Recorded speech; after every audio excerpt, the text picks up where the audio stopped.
What is going on, everyone? My name is Andy. Welcome back to another FPL video. In this one, it's team selection time ahead of Game Week 4. I think Game Week 3 was about 3 months ago or something. At least that's what it feels like. But we're finally close to the Game Week 4 deadline. So I'm going to take you through how I did last week very quickly because I know it was so long ago. Then we'll look ahead to Game Week 4. Transfer plans, wildcard or not to wildcard, captaincy and all that good stuff. So if you enjoy it, give it a like, hit that subscribe button and let's jump into it. So a quick look at Game Week 3. I got 66 points, but I did take a 4-point hit. So I took out Gundogan, I took out Mahrez, and I took out Parika as well. Bought in Rafinha, Bamford, and Basuma. And obviously, we all know what happened. Mahrez comes off the bench. I think he got an assist. Gundogan scores as well. So very frustrating. I am down on my moves, but Leeds fixtures after the next one are looking pretty good. So I'm not too concerned just yet. In fact, the Leeds boys didn't really do too much for me at all. Ayling and Rafinha both got 2. Bamford did come away with a goal, though, and a couple of bonus points, which was nice because Calvert-Lewin was the other one that I was considering, but because he was flagged, I didn't go for him, and he ended up scoring as well. So for Bamford to come in with some points was good.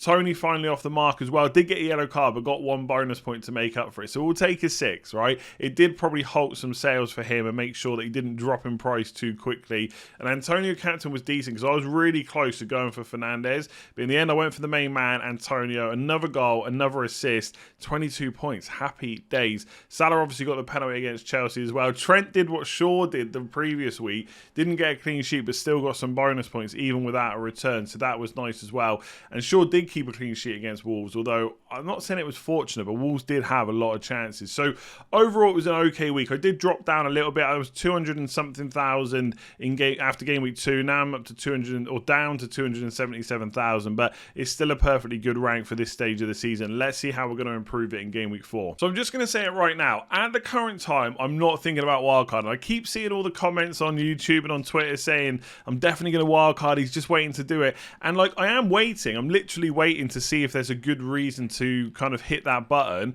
But from what I'm seeing right now, I just don't know why I would do that. The biggest issue for me is Jota, but I'm going to talk about that when I talk about my midfielders and my transfers for this week. And I don't think it's necessarily as big an issue as possibly I'm making it out to be in my head. So right now, I'm not looking to wildcard. I've got 2 million in the bank, just 1 free transfer. We're going to talk, I mean, this week's one of those weeks where I could make no transfers. I could make 1, or I could just make 2 and take a hit. It's one of those weeks. And with everyone else wildcarding, it probably makes it a little bit more difficult. And I think sometimes when everyone else, it feels like everyone else is wildcarding anyway, you're almost like there's a lot of pressure when you don't wildcard because you need to have a good week. You almost want to keep up with those wildcarders and that you've made the right decision. And if they absolutely smash it, then suddenly you're a little bit behind. So there is a lot of pressure on decisions this week. Let's talk about them. So I've put Veltman in. He did come off the bench in the last game. So I didn't think he was going to feature in that squad at all. But he did end up coming off the bench. Didn't really do that well. But I'm hoping now he's back, got a bit more fitness over the international break as well.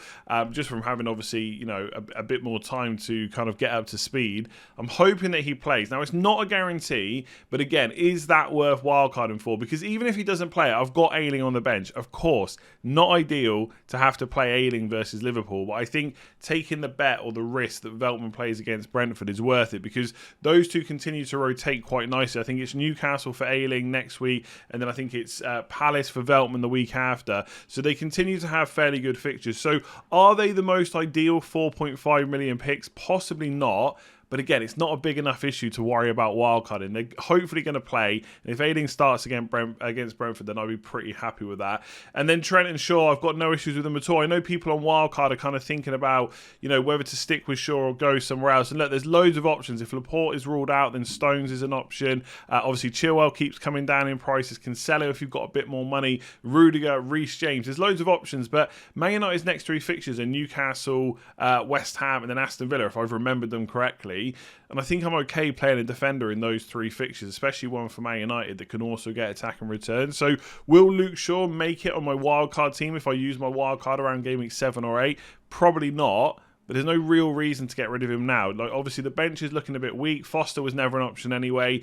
Because obviously, we knew that Backman was playing. Simicast has lost his place. Of course, we knew that was going to happen as well. But I've got Basuma and Ayling. So 2 of my kind of 3 outfielders play anyway. So yes, they're not going to get me mega points. But I don't think that's too much of an issue. So I'm quite happy with the defence. The fixtures are there. The players are there. Just got to hope now the results are as well. So let's talk about the midfield. Now, I'd actually already recorded the midfield section, the forward section, some tinkering as well. I'd edited the video, I'd rendered it, and I was just about to upload it. And then I saw on Twitter that basically Rafinha might now not be available for Game Week 4. And this does kind of change things a little bit in terms of my transfer plans, my thoughts around the wildcard, and things get very messy, right? So I'm reading this from the BBC article. So 8 Premier League players will be stopped from playing for their clubs this weekend after Brazilian football authorities triggered a FIFA rule to prevent them from appearing. So the long and the short of it is a bunch of Premier League clubs stopped a bunch of players going to play in red listed countries because they'd have to quarantine on return, and now the Brazilian FA is asking FIFA to impose restrictions on them being able to play. So essentially, now this might change. It is only Wednesday. Things might change by Thursday, Friday. We'll obviously hear about it in press conferences. Journalists will be talking about it as well on Twitter and in news pieces and stuff like that. But essentially, because they didn't go and play, they're going to stop them from being able to play for another 5 days. So they'll miss the match this weekend. Now, you could just say the Premier League clubs, they just make them play anyway. But apparently, that because they'd essentially be ineligible players. So FIFA would be saying, Rafinha, for example, is ineligible to play this weekend. And therefore, if Leeds did end up playing him, they would field that player who's ineligible. I should stop saying that because I can't get it right every time. And therefore, they could potentially forfeit the game. Now, whether or not it will come to that, I don't know. But it's a bit of a crazy situation. And the problem is, right, straight away I'm thinking, right, maybe I should wildcard, get rid of Rafinha, sort the Ronaldo issue and go from there.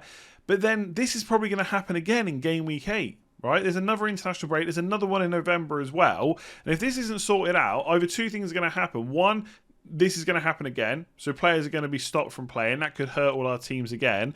Or two, they get sent away to these red listed countries and then they have to quarantine anyway on the way back. And then they can't play either way. Now, these red-listed countries and amber countries and stuff like that, it's all to do with the UK government. So they might change, like the countries that are on those lists might change by the next international break. But we just don't know. So things have got a hell of a lot trickier now, because before I'm saying, okay, if Veltman doesn't play, then I've got Ayling. If Rafinha doesn't play, then I've got Basuma. And that's just a load of rubbish, right? So if I get Ayling and Basuma off the bench for Veltman and Rafinha, that ain't a good look. So now my kind of thoughts are, well, I've got 2 million in the bank. Could I just upgrade Rafinha? Now I'm thinking Firmino's going to miss out. Basically, it's every Brazilian player that didn't go, apart from Richarlison. Apparently, they're just letting Richarlison off because he played in the Olympics. So I could do Rafinha to Jota and get rid of Tsimikas. So take a -4 to bring Jota in, and then maybe do the Ronaldo move the week afterwards. But then I've got to go into Game Week 4 as a Man United fan, Newcastle at home, not having Ronaldo in the team. Just really quickly, while I talk about the rest of the players before I go into more details about my transfers. Like Salah could be my captain this week, and that actually makes me think, do I really need Ronaldo? Do I really need him? I really want him, but do I really need him? And if I look at Liverpool's next few fixtures, Leeds away, Palace at home, Brentford away, I could arguably captain Salah in all three of those fixtures. So although I'm bringing Ronaldo in, I may not captain him. There is an argument to say Ronaldo could be a better captain this week because it's Newcastle at home, but we'll have to wait and see if Solskjaer says he's completely fit and available. I'm sure he will be, by the way. But this has thrown a bit of a spanner in the works. Like before, I was going to get rid of Fernandes, I was going to bring Ronaldo in and not pop the wild card.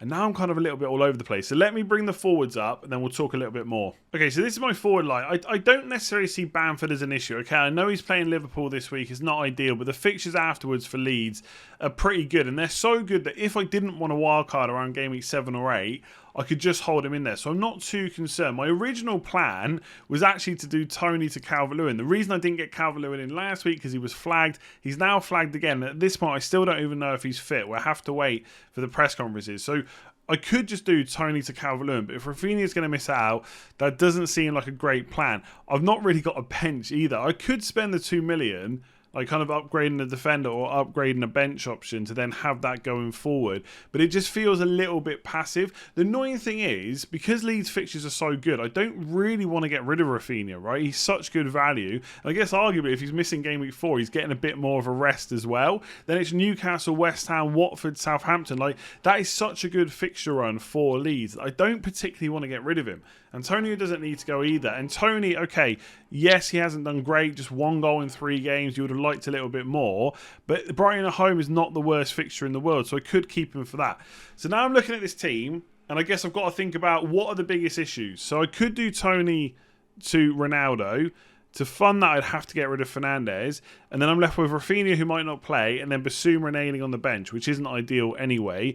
If I wildcard, how many players do I change? Well, I probably would change Benrahma, but I don't think he needs to be changed. But you would change him if you're on a wildcard. I'd probably go without Rafinha, but I'd want him straight back. I would definitely get Ronaldo in, and I would make room for Jota as well.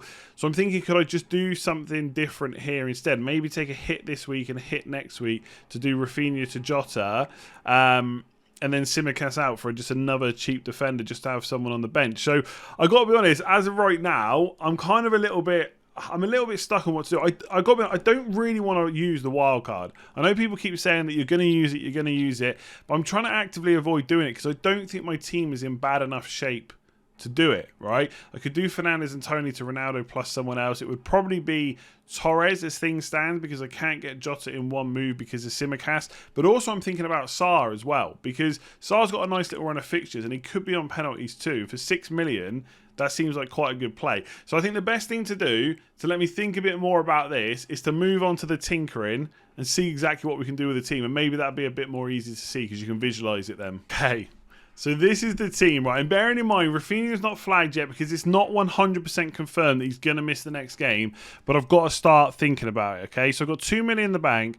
So I've got 8.5 million. So I could just take Rafinha out in one move and just bring in one player and not take a hit. Get someone like Torres, maybe get someone like Greenwood. But then Greenwood would kind of, well, it wouldn't block me from getting Ronaldo. I'd still have to take a hit, but I just wouldn't do it this week. And I think that's what's really playing on my mind. I really want Ronaldo, and maybe the optimal move is just to not go for him this week because I'm happy to captain Salah anyway. So maybe that's just what I need to do. So I could just do it in one move. Realistically, though, Firmino's going to miss out, and he's possibly got like this hamstring issue anyway, which we're going to have to wait. The problem is now is I don't know if we'll find out about that hamstring because he'll just get asked about Firmino from a Brazil point of view. But I could get Jota in. I'd have 0.9 to spend, and I'd basically have to take out Tsimikas. Now, I could just upgrade to like a 4.5. I could even go up to Semedo, for example, at Wolves, and just have an extra player on the bench or basically an extra defender to pick from moving forward. But it makes it then very difficult to get Ronaldo for someone else, right? 6.4. I mean, I could still make the move the week after. Maybe this is the play, right? So I'm thinking as I go here. So I get Semedo in.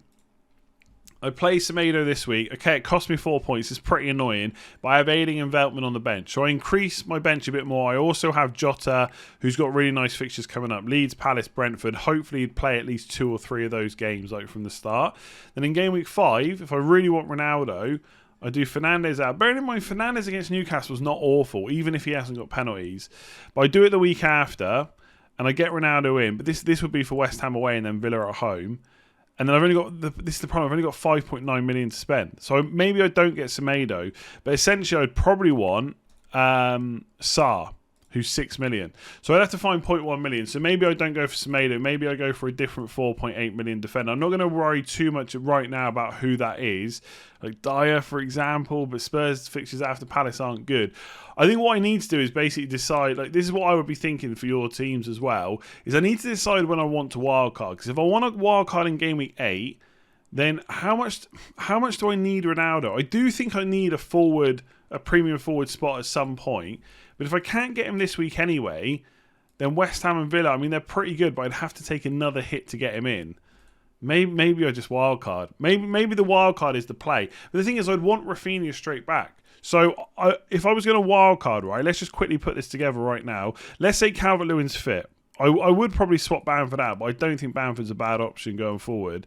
So I would do this. 4.5 million defender. Benrahma, fine. I'd probably trade all these out, right? So Livramento would come in for Southampton. I'd probably keep Shaw as well. Then I've got 9.3 million to spend. So let's just say I want Semedo. Let's see how much money that leaves me with. I think it's going to leave me with 4.4. Okay, so I could just go with this kind of setup, but I'm also questioning, like, how am I going to afford Rafinha back? Because I would want him. I will want him for those Leeds fixtures. So straight away, not only am I wildcarding to take Rafinha out, I'm also figuring out how I can get him straight back in the next week, which probably isn't ideal. And then I'd probably go for Brandon Williams, to be honest. So I'd probably do this, which is pretty much the team that I spoke about at the start of the international break. So where are you, Brandon Williams? You're there. I've got 0.1 million to kind of tide me over. And obviously I would just go for Benrahma for this week, and maybe, I mean, I might go for Traore, I don't know, but basically have Benrahma in for now, and then have that money in the bank to get Rafinha, and just go for that. But then how much different is this team? Like Ronaldo instead of Fernandes, Jota, who I could get in anyway for a 4-point hit if I wanted to, Sarr instead of Rafinha. Okay, that's good for this week, but maybe not for next week. Calvert-Lewin instead of Bamford. I don't even know if Calvert-Lewin's going to be fit and available. And then I'm just getting Semedo in. So I really just don't think the wild card is the play. But it does solve a lot of issues in one go. But then what if we have the same thing happening in game week 8? That's why I'm just not too keen on doing it. So I feel like this team is fine. Maybe I just need to actually fix the bench and keep Rafinha for another week. It just feels quite passive. And the problem is when everyone else is wildcarding, or a lot of people are wildcarding, it feels like there's a lot of pressure to kind of perform in game week 4. So I do want Ronaldo, but now I'm thinking maybe I just don't get him. Maybe I just do something else with this team. Maybe it's upgrading maybe it's just upgrading one of the defender spots and playing him instead, right? So I can literally go to anyone. I could even do Tsimikas out this week to free up that spot. So maybe I'm thinking as I go, right? So let's say Fernandes and Tony. I want Jota.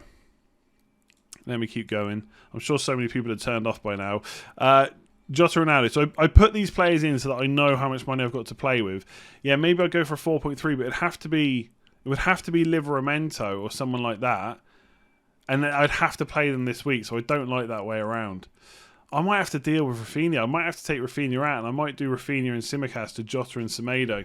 Something like that. Yeah, I think that might have to be the plan. I'm going to wait and see what happens. So, just to sum it up, if Rafinha is available, I'm going to do Fernandes and Tony to Ronaldo plus a midfielder, Sarr or Torres.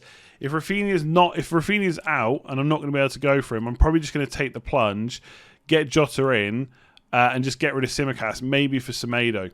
I think that's the only play. Let me know what you think. So let me know what you think of those transfer plans. Right, I've got to be honest, it's kind of thrown me a little bit because I literally had the video ready to go, uploaded to YouTube, and then suddenly this news breaks and it's kind of changed all our plans. I've not had enough time to process it, but I need to get the video out today because today was the plan for team selection. So what I'll do is if either something majorly changes in the news or I majorly change my opinion or my thoughts or I have a better thought process about exactly what I'm going to do, I'll upload another video. But right now I think that's my plans. I think Tony and Fernandes to Ronaldo plus Torres or Sarr, or if not, just get Jota for Rafinha. Rafinha's fine for the next few weeks Jota's better than Rafinha for the next few weeks anyway, if he's going to be playing. And to upgrade that defender from Tsimikas to get another playing defender might not be the worst move. Yes, it means going without Ronaldo, and yes, I will hate to have to watch that without him in my FPL team, but I'm kind of happy to kind of captain Salah anyway. If you did enjoy that mess, give it a like and hit that subscribe button. Don't forget to check out Patreon. Loads of new recruits since I last kind of went through this. So Brian Recess, Marwan A, Tom M, Jonathan OC, Pedro MDS, Patar B, and Yogesh J. Thank you very much for signing up since the last video. If you want to check them out, check Patreon out, there's a link in the description below. I'll leave it there. What a mess. We'll talk about it a bit more on tomorrow's game week preview. I'll do another team selection, team reveal kind of video if I make my plans and make my moves and I know what the hell I'm doing. Otherwise, I'll catch you tomorrow for another video. Hit that like button, hit subscribe, and I'll see you again soon.